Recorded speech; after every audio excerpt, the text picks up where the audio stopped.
It was October the 2nd, 1980. Ollie versus Larry Holmes. We drove 30 miles from Catskill to Albany, New York, to watch it on pay-per-view. After the fight, nobody said a word. We drove back in silence, opened the door, and went straight to our rooms. The pain was too much to speak of. Morning after, emotion builds. The next morning, Cus D'Amato, my trainer, my guardian, was on the phone with Ollie, then with Holmes. He was angry. How could you let that bum hit you like that? Cus was heartbroken. Ollie had been a god to us. Now he looked fragile, beaten, mortal. Young Tyson's promise, quiet intensity. I picked up the phone. Ollie was on the other end. I told him, when I grow up, I'll get him for you. I'll avenge you. I'll restore your honor. That promise shaped the rest of my life. Alice Fall.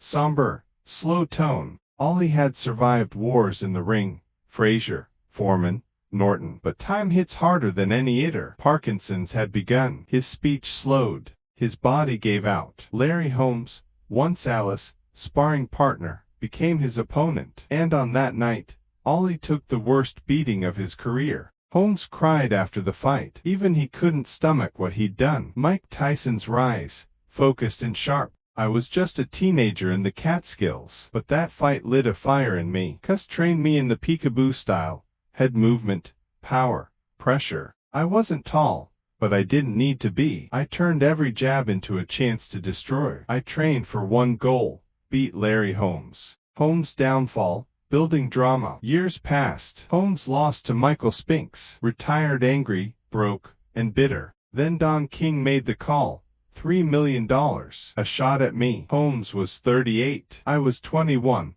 the youngest heavyweight champ in history. Before the fight, Ollie came into the ring, looked me in the eyes, and said, "Get him for me." The fight, fast and violent tone. Round 1, I broke his rhythm. Round 2, I broke his body. Round 4, I broke him completely. It was the only knockout of Holmes' career. I kept my promise to Ollie. End. Reflective and powerful. Later in life, I said, when I see Ollie, I know I'm not great. That's just my ego. Ollie would fight you, till death. You had to kill him. He'd never quit. I love my life. I don't know if I'd give it all up just to prove I'm tough, but Ollie would. That's greatness. And I know what greatness is. Mike Tyson just completely embarrassed Jake Paul after the post-fight press conference. Honestly, it wasn't even a fair match. Jake Paul, full of confidence and boxing wisdom, claimed that Mike Tyson only took the fight because he needed money. Right, because the man who created a multi-million-dollar cannabis business must be desperate for a paycheck from a YouTuber known for pranks. Great thinking, Jake.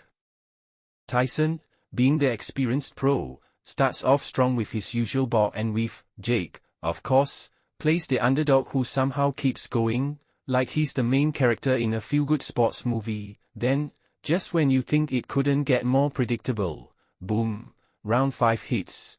And Tyson goes down from a perfectly timed right hook, exactly like the script said he would. Who would have thought? Here's the thing, when Jake Paul started talking about going easy during the fight and saying it was rigged, he probably didn't think about the fine print, like a possible NDA, non-disclosure agreement.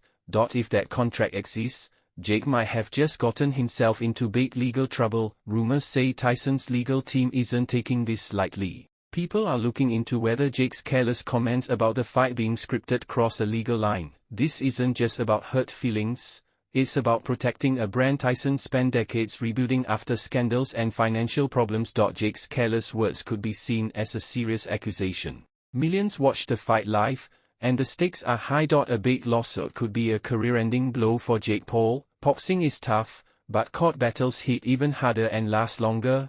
With interest. If Tyson's team sues, Jake could face huge fines, damage to his reputation, and even bans from future fights. Forget about rematches, Jake might end up fighting Tyson's lawyers in court instead of in the ring. The Tyson vs. Paul fight wasn't just about age against youth, it was legacy versus viral fame. Tyson's name is part of boxing history, while Jake Paul's is more about TikTok views. But here's the catch, fights like this are blurring the line between real boxing and entertainment, faster than Jake Paul's credibility after his latest podcast run. So after all the punches, trash talk, and wild claims. Where does that leave Jake Paul and Mike Tyson? And the biggest question still remains, was the fight real, rigged, or some mix of both? Was it a true battle, or a cleverly planned show to make millions and keep fans guessing?